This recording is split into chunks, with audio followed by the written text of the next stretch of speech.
Hello everyone. So in our lesson today, we're going to be looking at finding n if we are given the sum. Now, I wrote down two examples so that we can see how the question is phrased. So in the first question, we're given 6, 2, and then it says it's equaling to minus 1,560. This is one way in which the question can be phrased.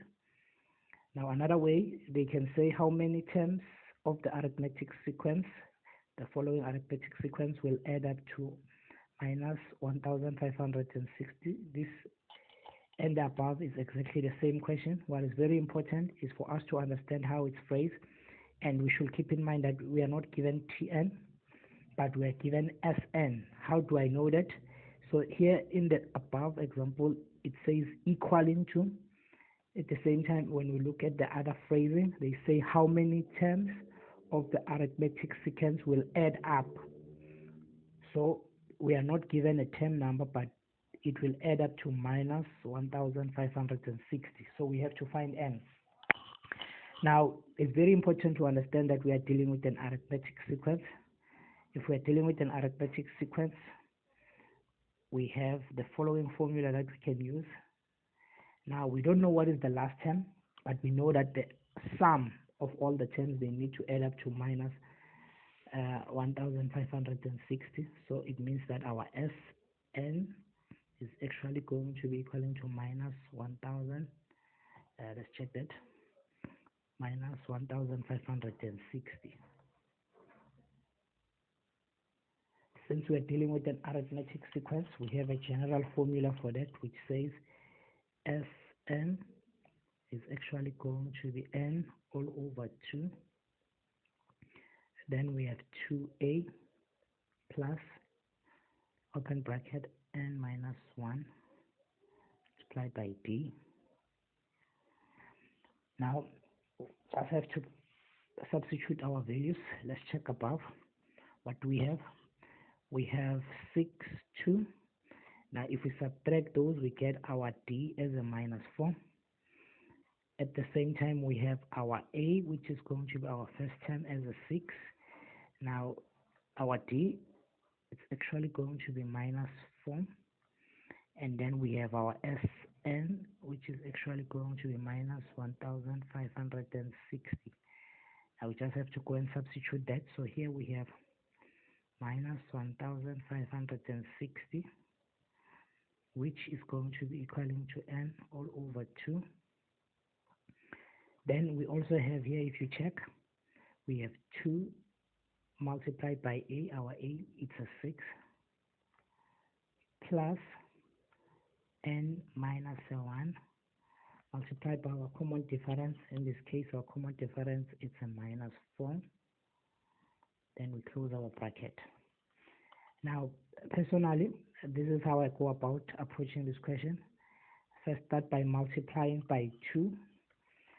So if I take multiplied by 2 this side, multiplied by 2, we can clearly see that the 2 and the 2, they will divide each other. And then if I say 2 multiplied by minus 1,560, it gives me minus 3,120, which is going to be equaling to n, open bracket. Then if I say 2 multiplied by 6, it gives me a 12.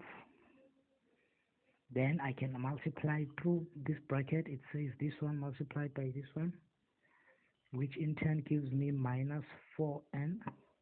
If I say this one multiplied by this one, it gives me plus 4. Now inside the bracket, I can clearly see I have like terms, which is a 12 and a 4, which in turn it's actually going to give me minus 4n plus 16. But on the other side, I still have minus 3,120. Now, if I were to multiply throughout here,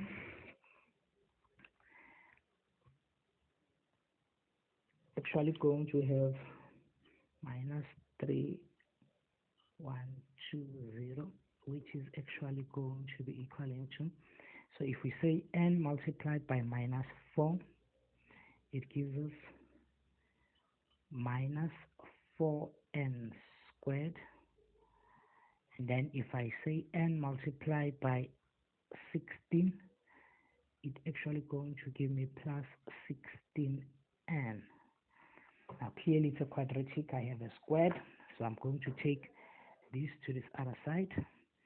So I'm actually going to have 4n squared, and then if I take the 16 to this side, it says that I'm going to have minus 16n, and then the minus 320 is still this side, so I have minus 3120, which should be equaling to 0. Now next thing that I can do is to factorize. Now I am actually going to use a Casio calculator or a quadratic equation. So in this case I end up with n plus 26 and n minus 30, meaning that n is going to be equaling to minus 26, or n is actually going to be equaling to 30. Now we all know that the position can never be negative, so we can clearly say that this is not applicable. Therefore, S30 is equaling to minus 1560.